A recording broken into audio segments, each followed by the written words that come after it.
Fala pessoal, aqui é o Fábio falando. Trabalho com marketing digital há mais de 7 anos. Já faturei mais de 15 milhões em vendas usando as redes sociais. Só nos últimos 2 anos, faturei mais de 4 milhões através de anúncios do Facebook Ads. Vou te mostrar como seu negócio ou serviço local pode ser mostrado para 1.000, 2.000, 10.000, 30.000 pessoas em apenas um dia. Clique no primeiro link que está na descrição do vídeo, que eu te explico mais. Bora pro vídeo. O que você fez para se preparar a tomar essa decisão, assim, tipo... Porque eu acho que talvez tenha sido a decisão mais importante da tua vida. Talvez não, porque tem a Lava Jato, a construção, que é uma decisão muito importante, né? Mas como que você tomou essa decisão? O que você pesou? Tipo, quem que tá nessa com você? Obviamente, você não tá sozinho. Sim. Tipo, quem tá nessa com você? Como foi montar a campanha, entendeu? Porque você era juiz, não era político. Você não tem expertise em montar campanhas. Como que foi esse processo? Eu tô aprendendo. Eu considero essa jornada, né, além de uma oportunidade para mudar o país, para transformar o país para melhor, eu também vejo isso como uma chance de você, de um crescimento pessoal. Né? Claro. Você vai aprender, você vai falar com as pessoas, você vai ouvir as pessoas, você vai... por exemplo, até mesmo aqui, a gente está, né, conversando, é legal conhecer vocês, ouvir, ter a oportunidade de falar, de explicar o que você quer fazer. Você sai na rua, né, fala com as pessoas em geral. Você tem saído muito? Tenho, normal. Mas qual que é o rolê? Você faz rolê de campanha, tipo comício? Como que é? Rolê não. não é rolê, então não. Não, veja, a gente está em fase de pré-campanha. Tá? Então, assim, não tem comício, nada desse tipo. Entendi. Você, na verdade, o que a gente tem feito alguns eventos, conversar com as pessoas, às vezes falar alguma coisa, fazer exposição. Mas eu acho que nessa fase o principal é ouvir. Né? Você encontrar o cara na esquina, você encontrar o cara na padaria. A gente passou aqui antes de vir aqui, comprei um misto quente aqui numa padaria aqui de São Paulo. As pessoas reconhecem, as pessoas devem conversar, o pessoal às vezes quer tirar foto também. É legal isso aí, sabe? Você conversar com as pessoas e você ouvir delas. E o que elas falam pra você? Assim, na média, assim. Olha, o que eu mais ouço é assim, não desista. Ninguém te xinga? É muito raro, viu? Muito francamente. É muito raro, muito raro. Às vezes acontece à distância, às vezes pegam desses militantes malucos e tal. Eu vi o negócio do aeroporto lá, que uma galera te seguiu te xingando. Aconteceu, né? Não, ali o que aconteceu? A gente foi pra Paraíba, né? Foi muito bem recebido na Paraíba. Aí quando desceu no aeroporto, tinha lá 2 gatos pingados. Entendi. Era duas pra uma mulher e um cara falando. Né? Tava cheio de gente lá, aplaudindo, gente vindo cumprimentar, pra tirar foto. Tinha 2 gatos pingados, só que hoje assim, né? O cara pega um smartphone, e coloca perto dele e fala, parece que tem né? Tinha 2 caras lá que... Assim, não tem problema, pode protestar. Você virou... cara, quando você vira candidato, fudeu, né? Cara, por que você fez isso, cara? Sério mesmo. Assim, porque, veja, lá no começo... Você falou várias vezes assim, porra, não quero, política não vou me candidatar, não vou fazer nada disso, aí o caralho. Daí tu virou ministro, e eu entendo por que você virou ministro. Você acabou de explicar aqui, inclusive, por que você virou ministro e tudo mais. Mas, cara, agora você tá querendo entrar num jogo que... você vai me desculpar, mas tem gente bem mais... Tem lobos muito mais... Tem gente muito mais filha da puta jogando. É um jogo diferente esse, cara. E assim, é um jogo que, além de colocar um alvo nas tuas costas, ele meio que... Eu sinto que ele descredibiliza um pouco o trabalho que tu fez. Tu não sente isso, cara? Eu acho que as pessoas têm que entender o seguinte. Se a gente... Se as pessoas... Desculpa eu ter colocado... Se as pessoas que são corretas, as pessoas que são honestas, se a gente não se interessar pela política... e não for para mudar o país, então, assim, vai ficar sempre como tá aí. E quem te convenceu, cara? Quem chegou com essa ideia? Eu tava trabalhando no exterior, para ser muito franco para você, e fiquei olhando o Brasil. Aí você vê assim, puxa, nos últimos 2 anos, né, você teve uma tragédia humanitária, que foi a pandemia.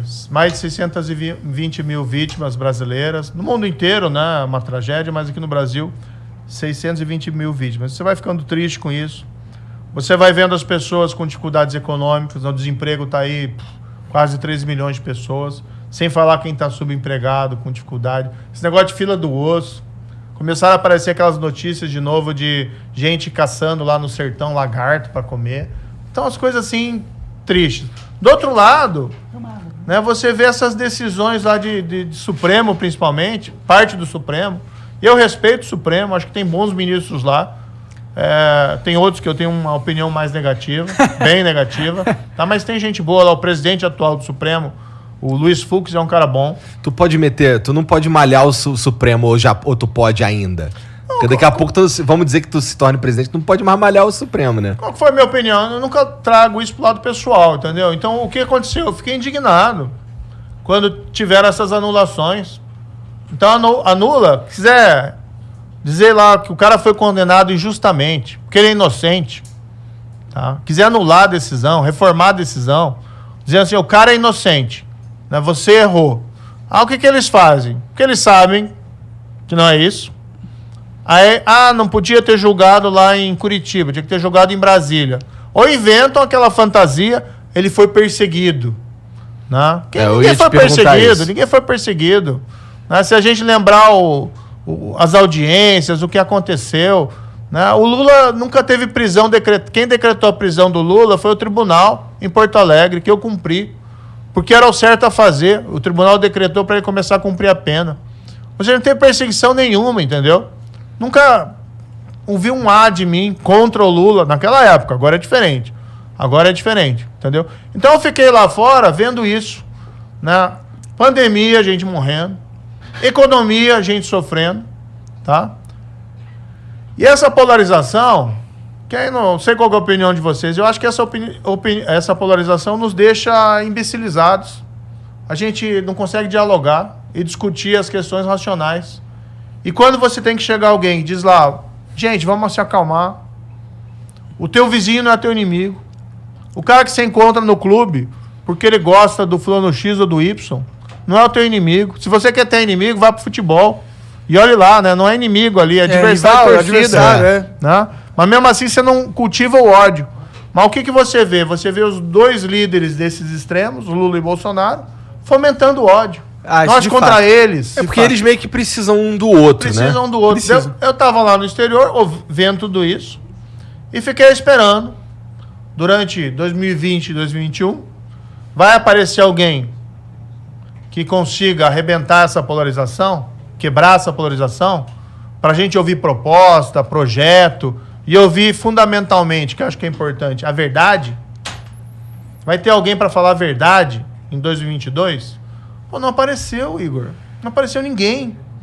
Aí eu tinha um convite para colocar o meu nome. Um convite antigo? Quando eu saí do ministério, né? Isso foi lá em 2020. Alguns meses depois que eu saí do ministério, eu fui convidado pelo Podemos, né, para, se eu quisesse, ser candidato. E aí eu falei para eles, olha, não sei se vou ser candidato, eu quero seguir minha vida, eu quero um pouco de paz, tranquilidade, quero trabalhar no setor privado, ficar longe dessa confusão. E fui lá. Mas daí eu fiquei observando aquilo, né? E aí, não apareceu ninguém. Aí eu falei, tem que ir, cara. Tem que ir para... e eu acredito nisso. A gente tem que quebrar essa polarização.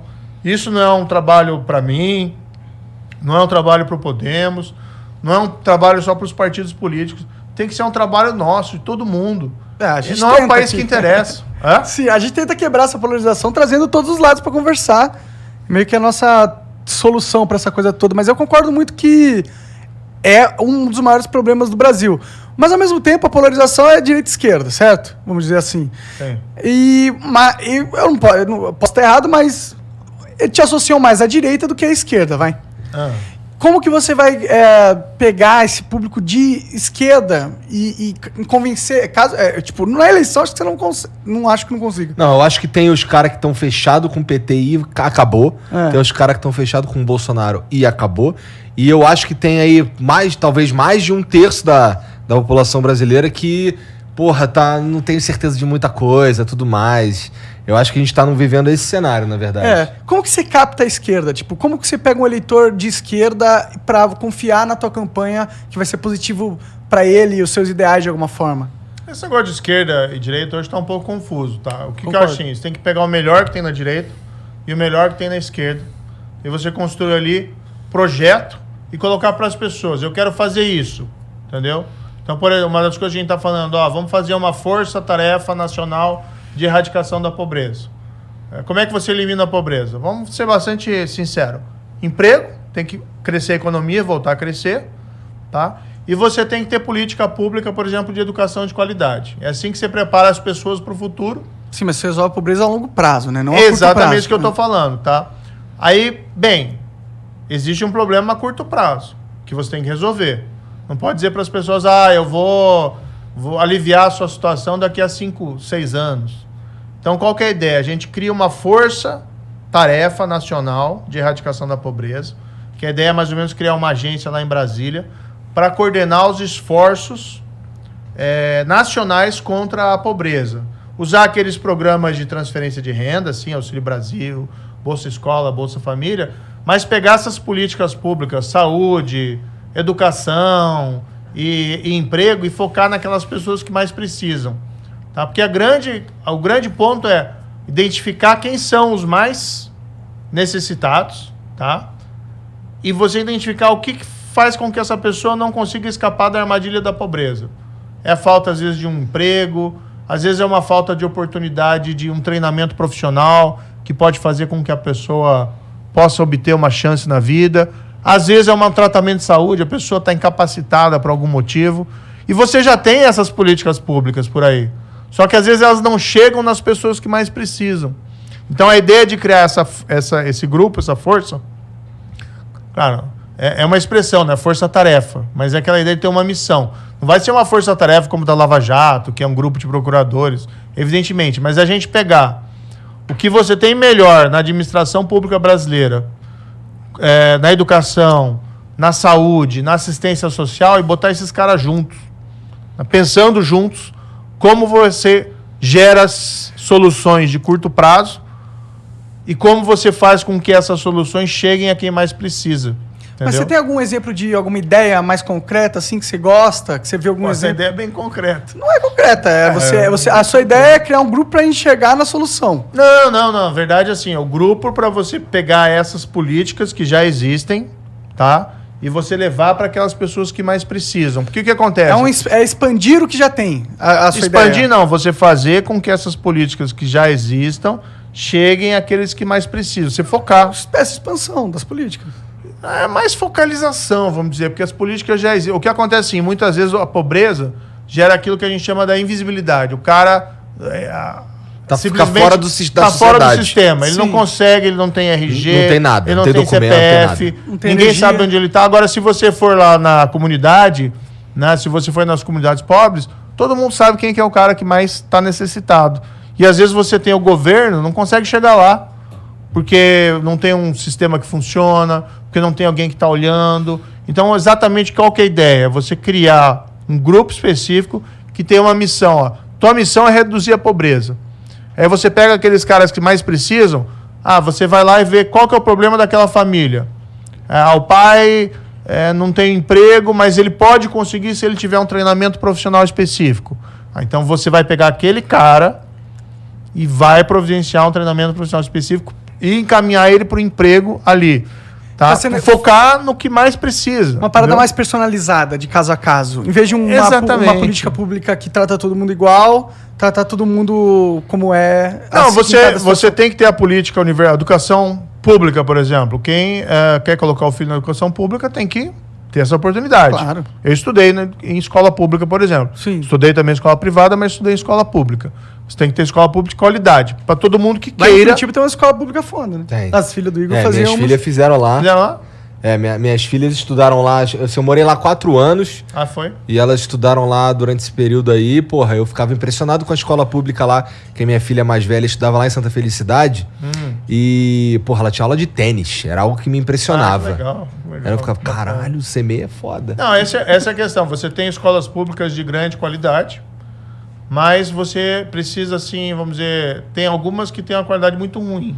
A maioria, né? A maioria. Pra ser sincero, né? No Brasil... Eu vi uma história que me chamou muita atenção, que foi assim, uma professora de uma dessas comunidades bastante carentes, e foram falar para ela da internet na escola. Que era importante ter internet rápida na escola e tal. Pô, ninguém discute isso. Todo mundo precisa ter internet. E não tem, né? Em grande parte delas. Ou tem uma internet que funciona muito mal. E aí a professora falou para esse cara, né, que falou da internet para ele, falou assim, olha, poxa, internet seria bom, né? Mas o meu problema mesmo são meus alunos que têm piolho e não conseguem prestar Tem coisas atenção ainda na mais aula. fundamentais do que a internet. Tem boa parte das escolas do Brasil não tem... Ih, caralho. Opa, ia fazer aqui uma efeito dramático. Boa parte das escolas do Brasil não tem banheiro, né? E aí, assim, como é que fica? Você tem que equalizar. Mas aí qual que é a ideia? Você tem que ter a política para todos, mas você tem que levar para aqueles também mais necessitados. Fala, meu bebê! Espero que você tenha gostado do nosso canal Podcópia e eu preciso da sua ajuda. Se inscreva, ativa o sininho, curte, compartilha bastante e nos siga nas redes sociais. Beijo, bebê! Até o próximo vídeo!